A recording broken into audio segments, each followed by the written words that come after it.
always tell myself my life is simple. Work, coffee, sleep. I joke to Ethan when he asks how I am. He laughs and says, "You forgot me." That laugh is warm, familiar, dangerous. I am 26, tired, and soft in places I pretend are strong. Ethan feels like home, and I hate myself for how safe that feels. We sit on his couch, knees touching. "You know I need you," he says quietly. I smile and answer, "I'm not going anywhere." Lena's voice lives in my head, warning me, but I ignore it. Ethan squeezes my hand and whispers, "You're different from everyone else." I believe him even when he never calls me his. "At least you have Ethan," Lena tells me over the phone later. I sigh and say, "I have pieces of him." She pauses, then asks, "Is that enough for you?" I don't answer. Instead I joke, "Love takes time, right?" Lena doesn't laugh. "Love shouldn't hurt like this," she says, soft but firm. Ethan texts me at midnight. "Still awake?" he asks. I reply, "Always for you." He sends a smile, nothing more. I stare at my screen waiting. "Did you eat?" I type, then delete it.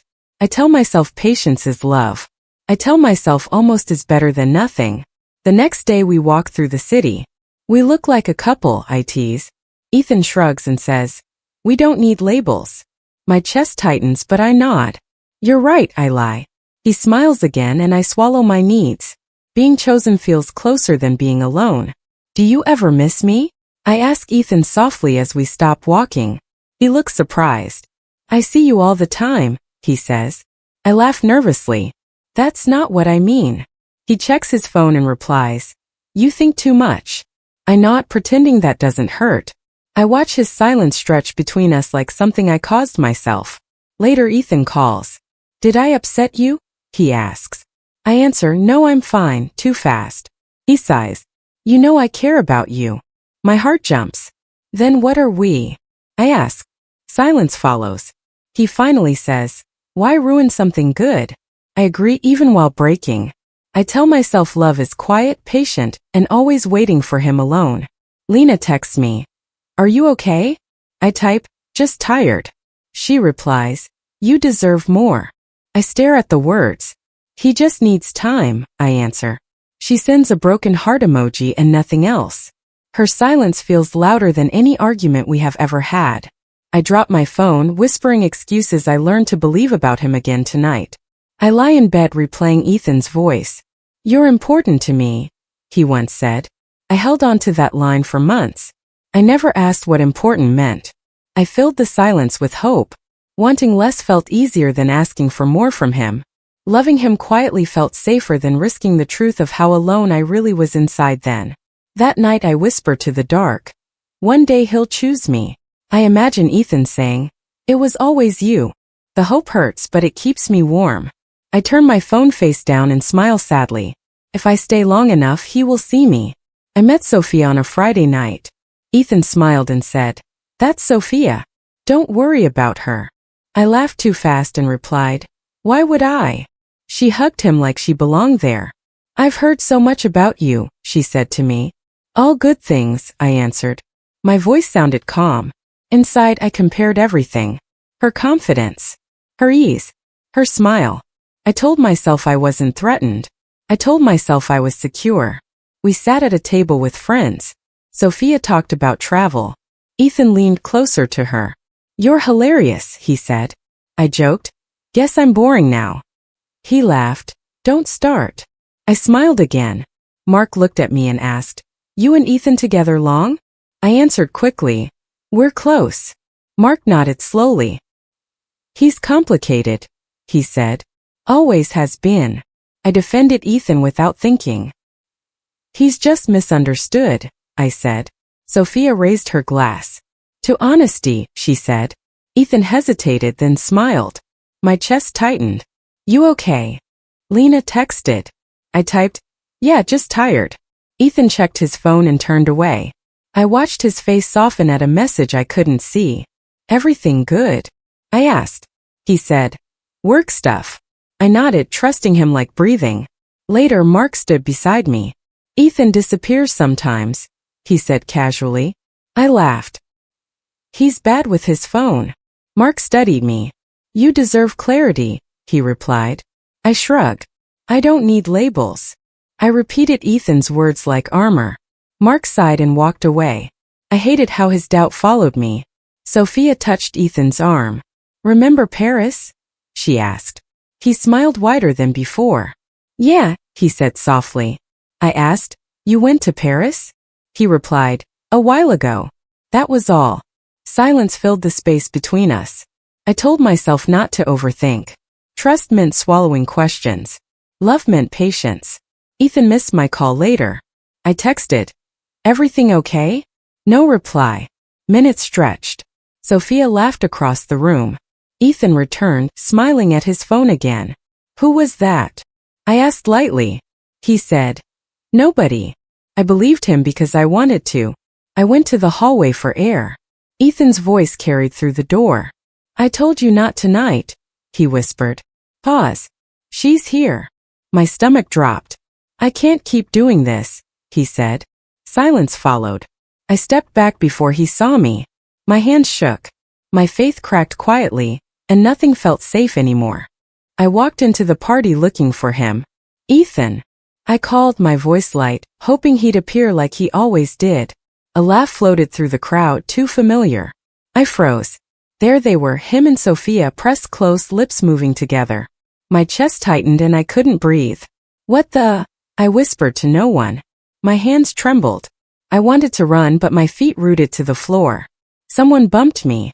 Careful, a voice said. I nodded but didn't move. Ethan saw me, pulled back, eyes wide. Wait, I can explain. His words sounded hollow. I swallowed. Explain what? I asked, voice barely there. Sophia looked at me once, then down at the floor. I didn't know she was here, Ethan stammered. The crowd's laughter and chatter swirled around me, but I heard nothing. I backed away. It's fine, I said, forcing calm. My mouth moved, but my mind screamed. Fine? You're kissing her. I wanted to shout, to hit, to demand answers, but no sound came. People were watching. Some whispered. I felt their eyes burn into me. Ethan reached for my hand. Please just... I shook it off. Don't, I said. My voice cracked and I hated myself for being so small. I turned and walked out. The night air hit me, but it didn't help. My legs felt heavy, my chest hollow. Lena was waiting by the gate. Hey, what happened? She asked, taking my hands. I let them shake in hers. I couldn't finish. My throat burned. She didn't push. She just held me steady, silent. I sat on the curb, the city lights blurring. Why did I trust him? I whispered to no one.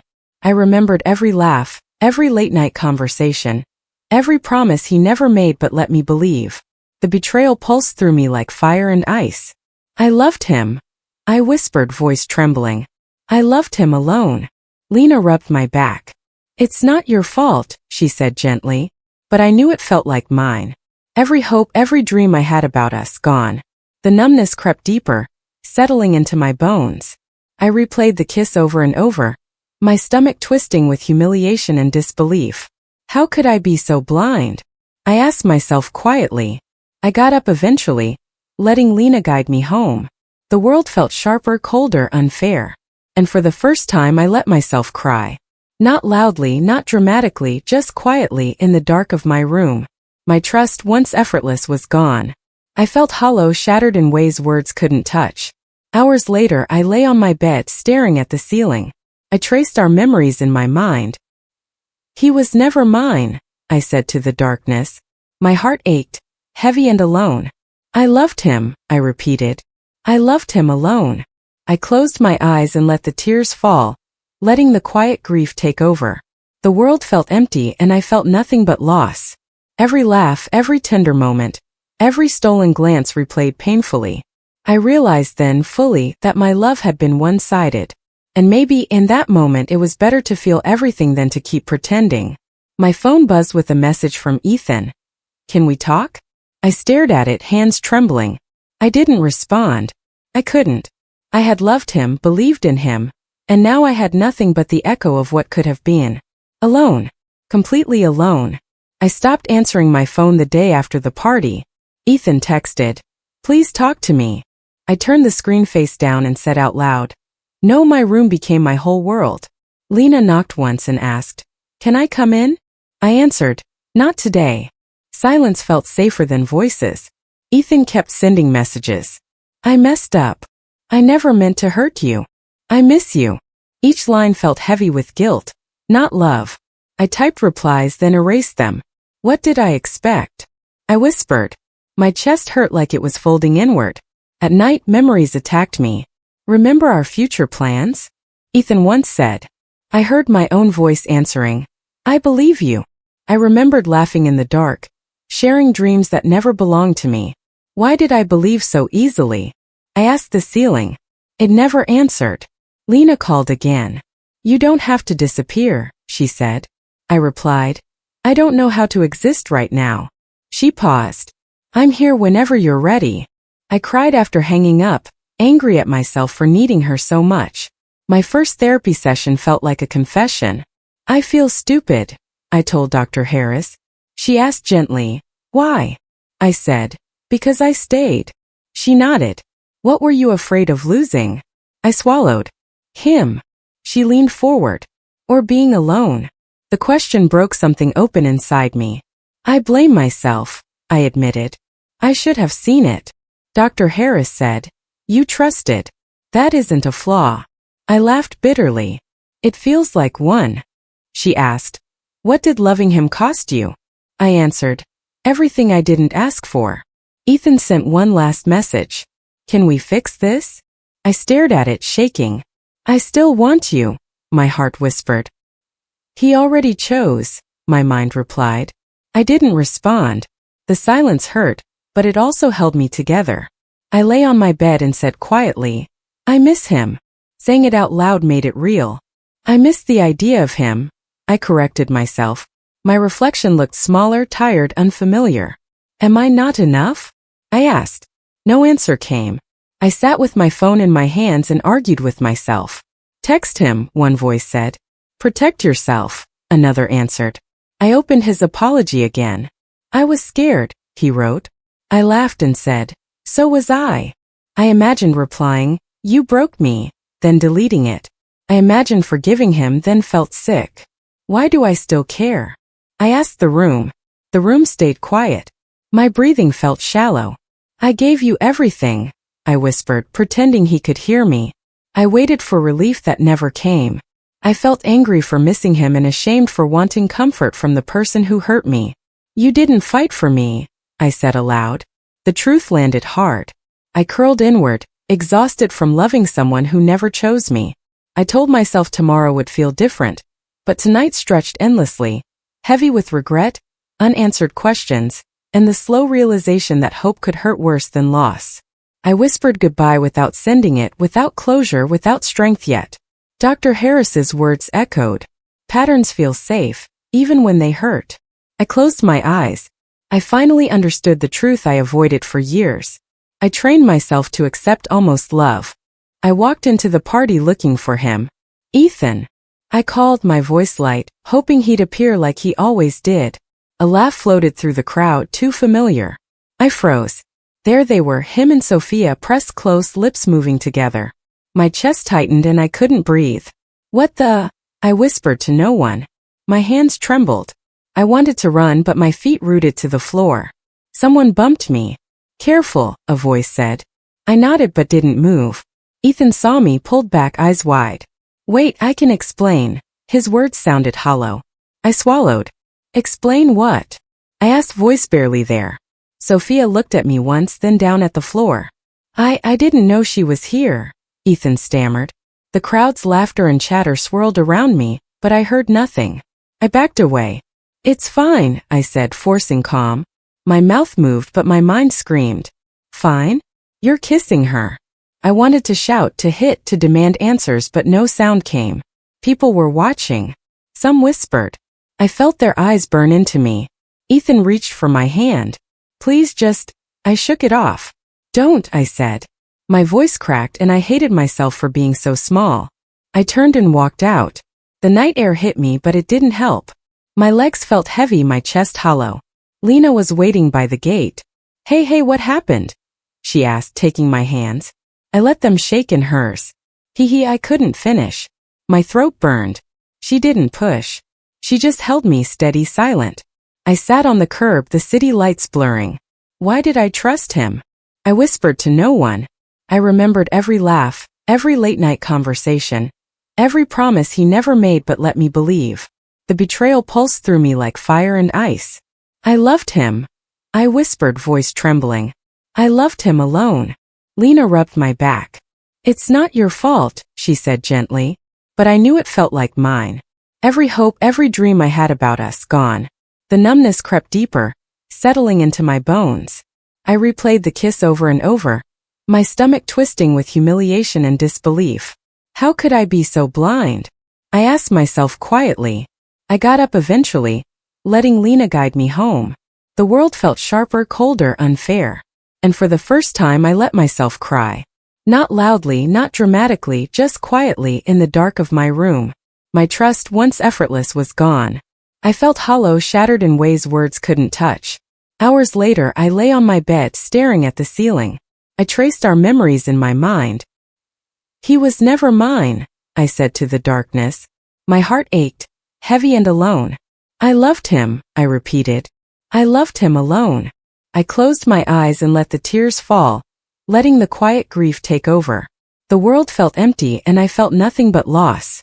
Every laugh, every tender moment, every stolen glance replayed painfully. I realized then fully that my love had been one-sided. And maybe in that moment it was better to feel everything than to keep pretending.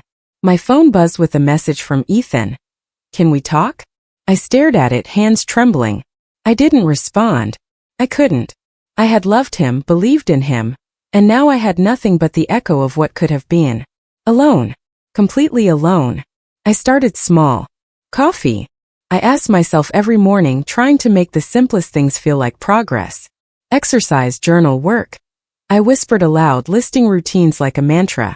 I shut my phone off sometimes just to breathe.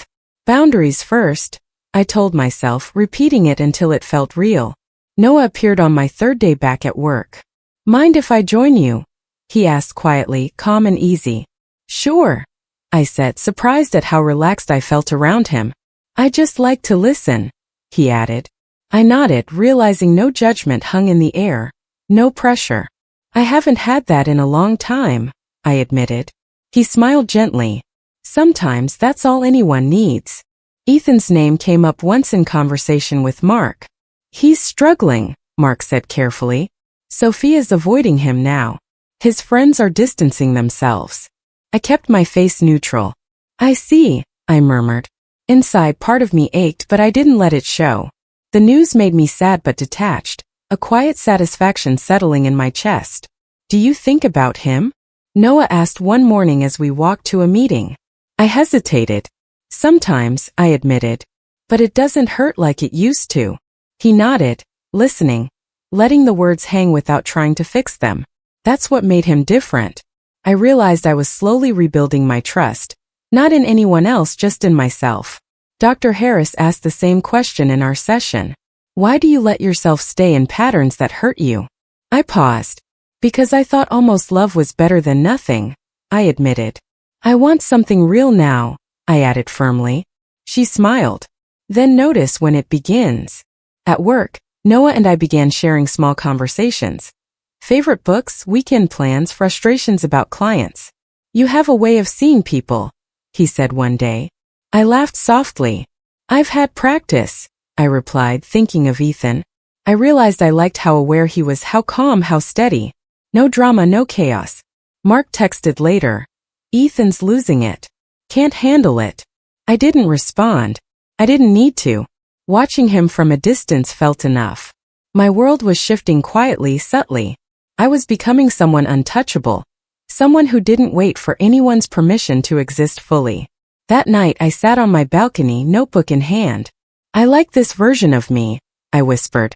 I smiled faintly at the reflection in the glass, seeing strength in the lines of my face, in my posture, in the confidence I hadn't felt before.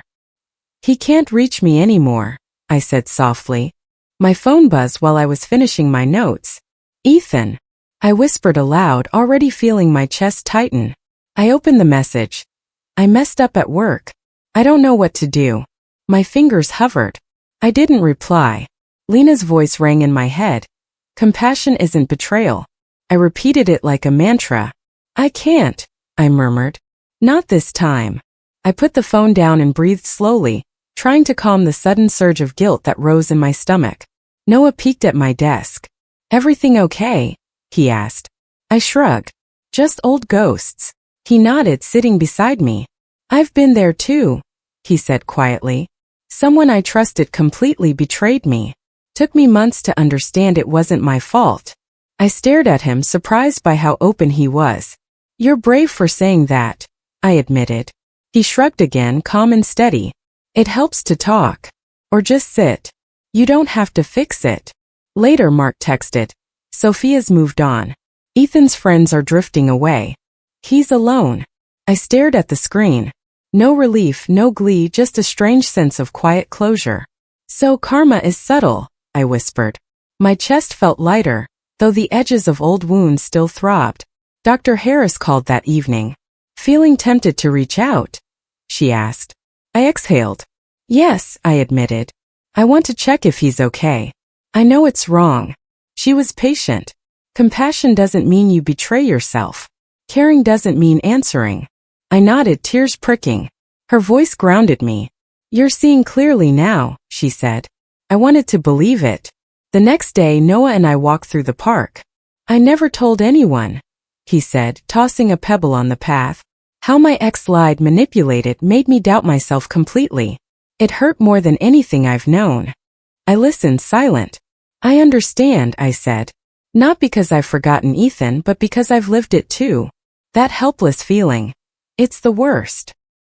He looked at me, thankful for the quiet acknowledgement. I stopped thinking of Ethan as someone I loved. I thought of him as someone I had known, someone human, flawed and broken.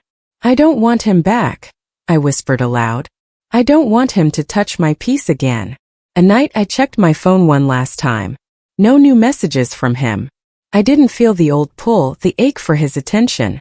I just felt calm, steady, like the edges of my heart were healing, forming armor that didn't weigh me down. I closed my eyes and pictured him, not as the man I wished he could be, but as the man who existed. Careless, lost, alone. This is truth, I said to myself. Not love. Not hope. Just truth. And for the first time I didn't feel the need to intervene. Karma, quiet and effective, had done its work. I sat at my desk with a pen in hand, staring at the blank page. Okay, I whispered to myself, just right. My hand shook as I started. Ethan, I wrote. I loved you more than I knew I could. I waited for you, hoped for you, and believed in what you would never give me. The words flowed faster than I expected. Why did I stay? I muttered aloud. I added line after line, anger, grief, longing.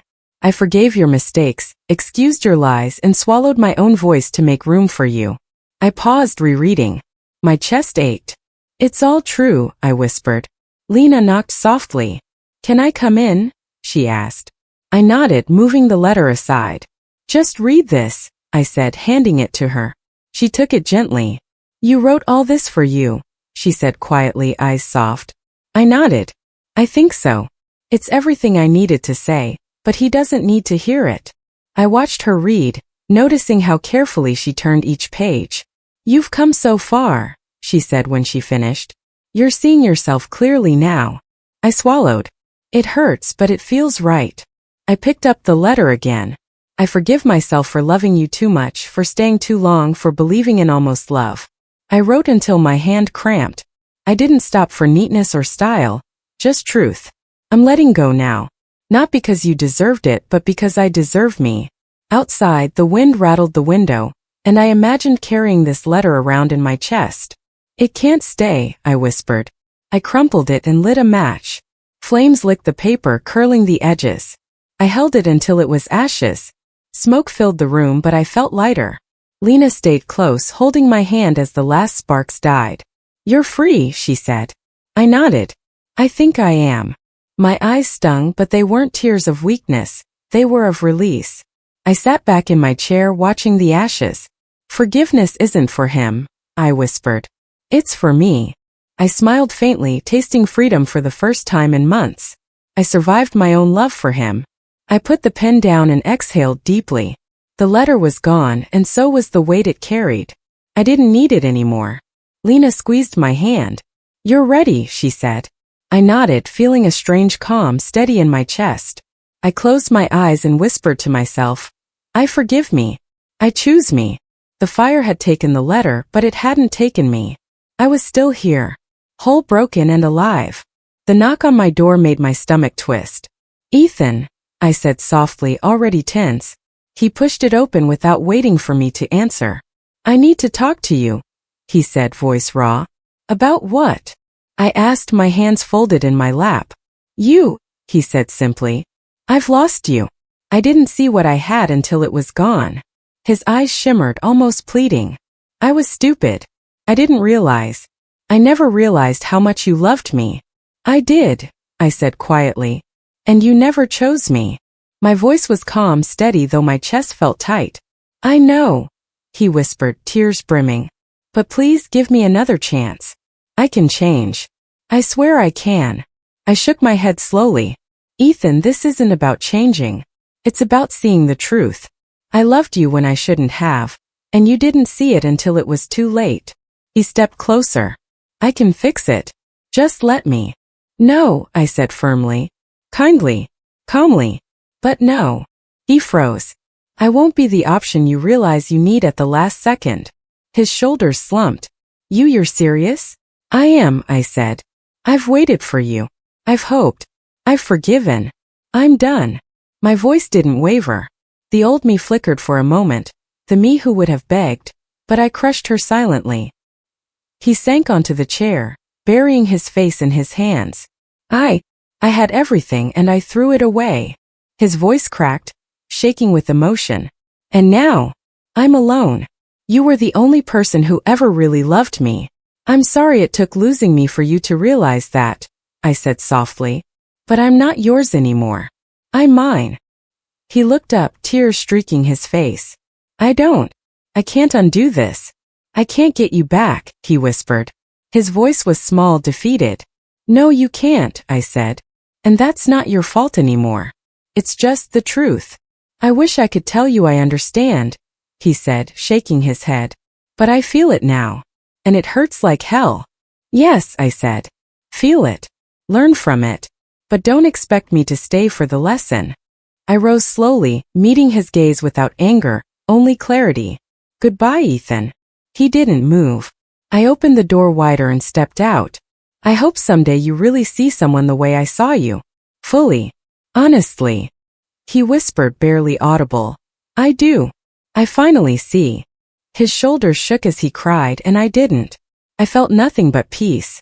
The power shift was complete. I was no longer waiting. I was free. I stared out the window, coffee in hand, thinking about him. Do I want revenge? I asked myself aloud. "No," I whispered.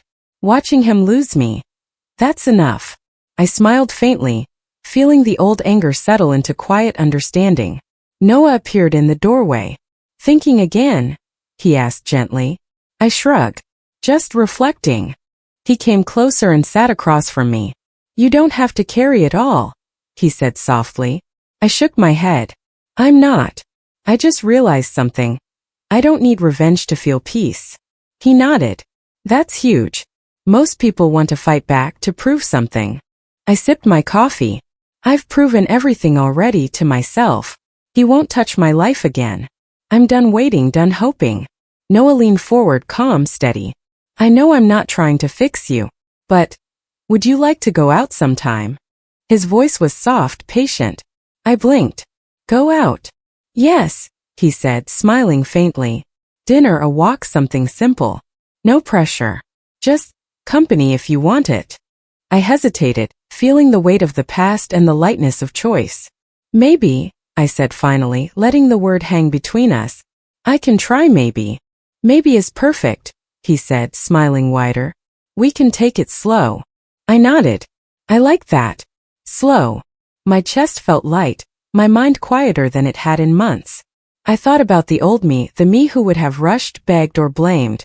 "I'm proud of myself," I whispered. "I don't need to hurt him. I don't need him. I just need me." Noah reached across the table and lightly touched my hand. "We'll go at your pace," he said. Always. I smiled, letting the warmth sink in. Thank you, I murmured. I didn't feel shame, didn't feel fear. I felt calm, steady, like my heart had room for choice again. I took a deep breath. I think I can finally enjoy peace, I said.